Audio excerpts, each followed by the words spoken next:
Olá, tudo bem? Que bom que você está aqui. Eu vou compartilhar contigo agora o meu devocional pessoal, aquele que eu fiz hoje de manhã bem cedo, que foi no livro de Atos dos Apóstolos, capítulo 6. Então já vai abrindo a tua Bíblia aí ou o teu aplicativo no celular para que a gente possa juntos caminhar nas Escrituras Sagradas. Eu vou ler na Nova Versão Internacional, a NVI, e vou fazer alguns comentários com a Almeida Revista Atualizada.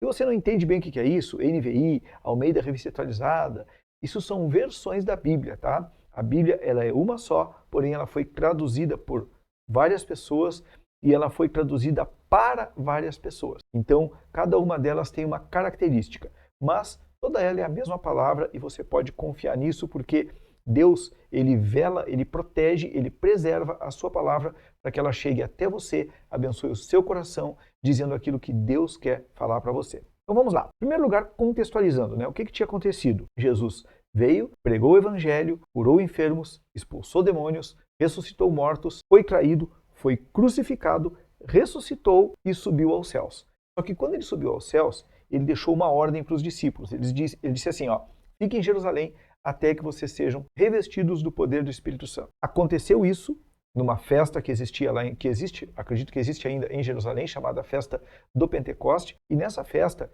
tinham judeus que moravam em todas as partes do mundo e alguns não falavam mais a língua hebraica, falavam a língua grega, né, que era como se fosse o inglês hoje, todo mundo fala inglês, ou deveria falar, e esses judeus de fora estavam lá em Jerusalém, eles não entendiam a língua hebraica, a língua pátria deles, né, a língua mãe deles. E lá nessa festa do Pentecoste, aconteceu isso que Jesus tinha dito. O Espírito Santo veio sobre os discípulos, encheu eles de poder e eles começaram a falar das grandezas de Deus em línguas diferentes do hebraico, línguas que eles não sabiam falar. E esses judeus que estavam fora, eles escutaram e ficaram impressionados com isso. Aí nesse momento, Pedro, o apóstolo Pedro, ele se levanta, ele faz um discurso, faz uma pregação, ele chama aquelas pessoas ao arrependimento e 5.000 pessoas, 5.000 homens se convertem a Cristo, entregam sua vida a Cristo, se arrependem dos seus pecados e decidem mudar de vida. E eu acredito que essas pessoas não saíram de Jerusalém tão em seguida. Então, por isso, o que nós vamos ler agora.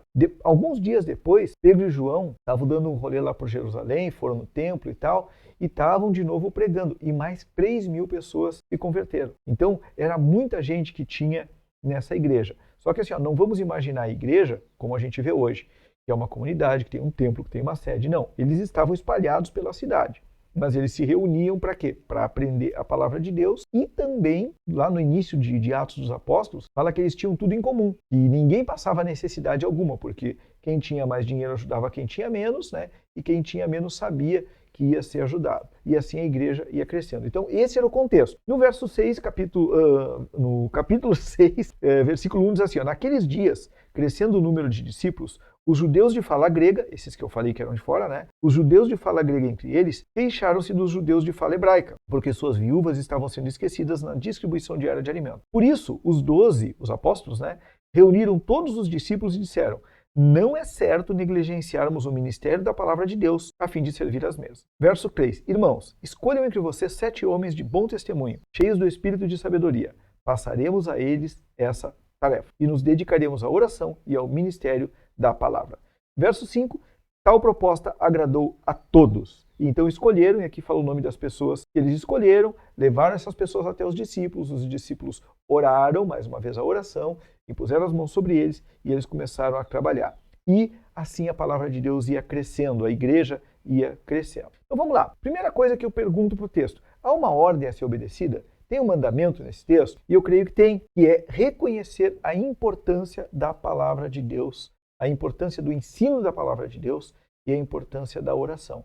Porque veja bem, se os discípulos olharam para algo muito sério, muito importante, que era manter os pobres alimentados, servidos, cuidados, tratados. Então isso era muito importante. Só que quando eles falam com os discípulos, eles dizem, não é certo a gente negligenciar. Na Almeida, ele fala assim, não é razoável. Ou seja, se uma coisa não é razoável, é uma coisa que ela não tem razão, ela não tem argumento que sustente essa coisa. Então ele diz assim, não é razoável que nós abandonemos, ele não fala nem negligenciemos, ele fala abandonemos a palavra de Deus para servir às mesas. Tá?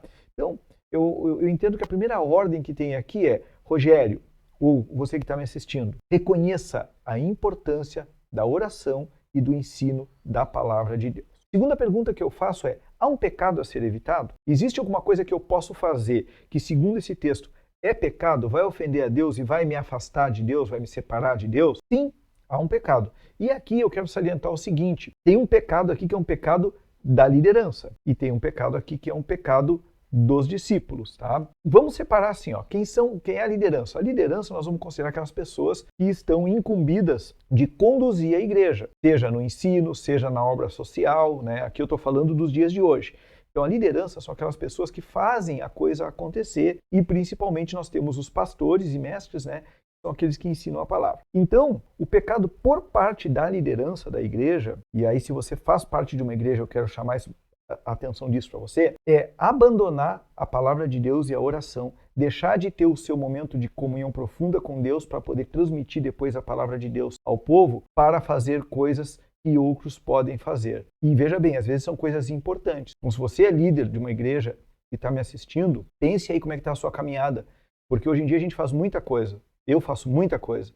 E às vezes a gente pode acabar deixando de lado isso que eu estou fazendo aqui, que é o devocional, na primeira hora da manhã, ter o meu tempo de oração, ter o meu tempo de estudo da palavra, de poder compartilhar a palavra com os outros, para fazer coisas e coisas e coisas que são importantes. Só que isso, se você, líder, deixar isso te afastar da oração e da palavra de Deus, sim, você está pecando, porque eles falaram aqui, ó, não é razoável, não tem explicação, não tem razão abandonar a palavra para servir as mesas. E você que não é um líder na igreja, veja como é importante você valorizar a palavra de Deus, valorizar a oração e valorizar a sua liderança. Então, pode ser um pecado também você se omitir. Você vê que tem alguma coisa para fazer na igreja e você se omitir, não se voluntariar, não se oferecer, não se disponibilizar, também pode ser um pecado, sim. Porque se você deixar sua liderança sobrecarregada, obrigatoriamente ela vai negligenciar a palavra de Deus.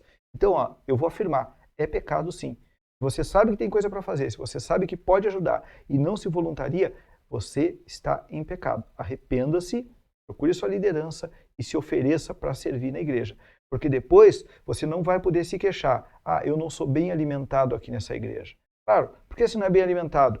Porque não tem quem ajude as lideranças não conseguem buscar de Deus o alimento para te entregar, seja no domingo, seja no pequeno grupo, na célula, seja onde for, e aí você entende que a igreja não tem poder, a igreja não tem palavra, mas isso muitas vezes é fruto do pecado do membro da igreja. Meu papel aqui não é acusar, o meu papel aqui é mostrar aquilo que Deus me falou através do meu devocional. Então, ó, eu vou ler o que eu escrevi aqui, ó. Por parte da liderança, abandonar a palavra de Deus por conta de tarefas que são importantes. E por parte dos discípulos, deixar de se voluntariar mesmo quando vê que são sempre os mesmos que fazem tudo. E, óbvio, amanhã ou depois, você mesmo vai deixar de colher nessa igreja. Palavras interessantes, e aqui nós vamos focar um pouquinho mais nos versos 2 a 4. No verso 2 nós temos a palavra servir e no verso 4 nós temos a palavra ministério. E aqui é bem interessante, porque ó, veja bem, aí alguém diz assim, ó, ah, os pastores não podem servir as mesas, os pastores não podem botar a mão na massa. Não é isso que a palavra está dizendo, não é isso que acontece quando os pastores são sérios. Pastores sérios botam muito a mão na massa, mas não significa que um pastor que se comprometa somente em estudar, orar e ensinar, ele não esteja fazendo com excelência aquilo que ele deve fazer. A palavra servir aqui, ela vem da palavra diaconeu, que significa aquela pessoa que serve como se fosse uma pessoa que trabalha em determinado lugar e ela tem uma rotina de serviço. Então, vamos imaginar um mordomo numa casa, um empregado doméstico, alguém que serve aquela família dentro de uma rotina. Ele tem tarefas específicas e serve. Então, essa é a palavra diaconeu, que foi traduzida aqui como servir, a fim de servir as mesas. Agora, quer ver uma coisa só? Mais abaixo, aqui no verso 4, ele fala assim, ó, passaremos a essa tarefa, verso 4, e nos dedicaremos à oração e ao ministério da palavra. Ah, então eu não posso servir, mas ministério eu posso ter. Tanto você que é líder, quanto você que é membro da igreja, preste atenção. A palavra que foi traduzida para ministério é diaconia. Muda 2 letrinhas só. Diaconeu e diaconia são praticamente a mesma palavra. O que diferencia uma da outra? Diaconeu, que eu comparei ali como se fosse um empregado doméstico, que é alguém que tem umas várias tarefas e cumpre essas tarefas, a palavra diaconia, ela vai para alguém que faz as coisas a pedido de alguém. Então, basicamente alguém que tem autoridade, nesse caso Deus, pede para que essas pessoas sirvam as mesas. Então, a palavra servir e a palavra ministério é praticamente a mesma palavra. O servo que serve as mesas, ele é um servo que assume tarefas e repete essas tarefas. O servo que assume o ministério, ele é um servo que faz qualquer coisa que o seu senhor pedir. E aí também tem um trocadilho, vamos dizer assim, da liderança da igreja aqui, dos apóstolos. Não diz, a Bíblia não diz quem foi deles, né? Qual foi deles que falou, quem foi o porta-voz, mas essa pessoa que passou a mensagem para eles, ele fez lá um trocadilho. Eles conseguiram entender. Nós não vamos servir aqui, mas nós vamos servir aqui. Tá? E as duas coisas são muito importantes. Porém, Deus chamou uns para servir aqui e Deus chamou outros para servir aqui. Tem mais duas palavras aqui que são chave. A palavra oração e a palavra palavra. Então, oração aqui é a palavra especificamente dirigida a Deus. É o ato de estar em comunhão com Deus através da oração. Falar com Deus e ouvir a voz de Deus no momento de oração. E palavra, aqui nos dedicamos à oração e à palavra. A palavra traduzida aqui do grego é logos. Tá? E logos significa a palavra falada, o discurso, o ensino. Então, no verso 5 diz assim, tal proposta agradou a todos. Por que agradou a todos? Porque eles queriam que as viúvas fossem servidas na mesa. Mas eles também precisavam e queriam ser servidos da palavra. Imagina que essas pessoas vieram de outros países e elas não tinham voltado ainda de outros países. Eu não sei quanto tempo decorreu entre o Pentecoste e esse evento aqui de Atos 6. Pode ter sido uma semana, mas pode ter sido um mês, pode ter sido 2 meses, tá? Pode ter sido bastante tempo. Então, essas pessoas elas também estavam sedentas, elas queriam ouvir o Logos, elas queriam que alguém parasse na frente deles e ensinasse a palavra. É o que eu estou fazendo aqui. O que eu estou fazendo aqui é o Logos. Eu estou ensinando a palavra para você que está me assistindo. Então, essas são as 4 palavras interessantes, né, que eu encontrei aqui nesse texto. E a aplicação final, né, a aplicação que eu trago para nós aqui, que eu vou levar para a minha vida e que eu espero que você leve para a sua, é como é importante o ensino e o aprendizado da palavra. Se esforce. Então, a aplicação é essa, se esforce para ler, para conhecer, para entender a palavra de Deus. Isso se faz de que forma? Com hábitos como leitura diária e oração. Eu lembro que quando eu estava no processo de conhecer Jesus, o meu amigo Chico, né, grande amigo, irmão Chico, amigo de muitos anos antes, inclusive, de eu conhecer o Senhor, ele me emprestou uma Bíblia e ele disse assim, Rogério, tu quer entender isso aqui? Então, antes de tu ler, tu faz uma oração simples. Tu diz assim, Deus, o Chico me falou que isso aqui é a tua palavra e que tu vais falar comigo através desse livro. Então fala comigo em nome de Jesus, amém. O Chico me ensinou essa oração e eu diariamente fazia essa oração e eu lia a palavra. E eu não entendia, e eu comecei a entender, e eu fui entendendo, e um dia Deus tocou meu coração. E hoje eu não consigo passar um dia sem ler e sem orar. Graças a Deus. Isso faz parte da minha alimentação. Eu estou sendo servido pela palavra de Deus. Amém? Como eu prometi, eu vou orar por ti agora. Vou pedir que Deus te abençoe. E ao final desse vídeo, lembra de curtir, lembra de compartilhar, manda para alguém, manda para suas lideranças, com todo respeito, tá, líderes? Com todo respeito, com todo amor, porque às vezes, e eu já passei por isso, às vezes a gente se deixa, entra naquela roda viva, né? Entra na rodinha do hamster ali e a gente acaba negligenciando, abandonando.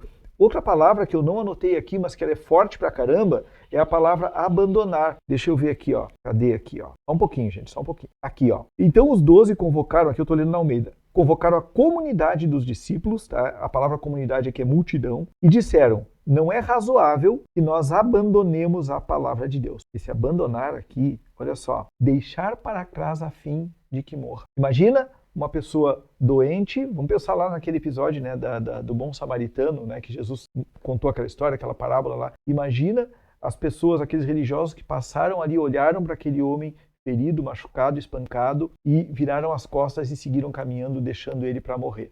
A palavra abandonar eu deveria ter destacado aqui, então destaco agora. Anota aí, abandonar. Forte isso, forte isso. Tá? Amém? Feche teus olhos que eu quero orar contigo. Senhor Deus, em nome de Jesus, Pai, muito obrigado por mais esse dia.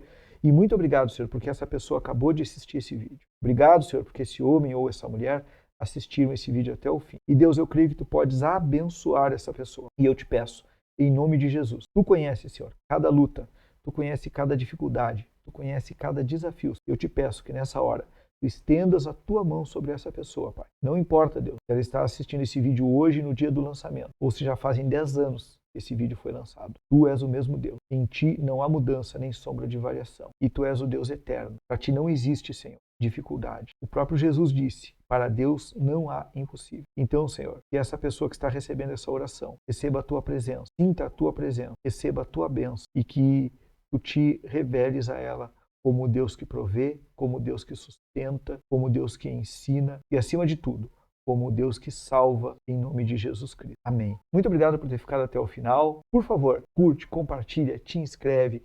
Não deixa a gente sozinho aqui no canal. Um grande abraço. Amanhã é sábado e tem mais vídeo.